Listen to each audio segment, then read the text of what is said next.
Baru lai pesan ngut ki kertong yakun election nagi santri ki constituency bat nagi sengsan bertai baper hari boh distrik kila bit labiang banlong ki kertong yakun election MLA hagni kesngi ke bala penlong ya ke jing bisyar ya ki kot kisla jong ki kertong lane ke scrutiny naga benta ke ke sinjit nong mikmat pajba saying dorbar thoan ke jela ke ban selong hak arpun nyau terik mentau benai ahrajar arpulai.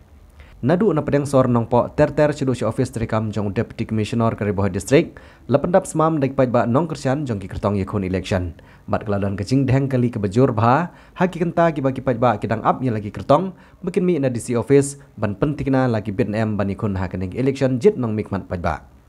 Lala ruban sakhi kecing it jong ki pajba nya lagi kertong bat marsin mi ki kertong na office deputy commissioner ki nong kersian kila perta bat kila kenhoi.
Tidak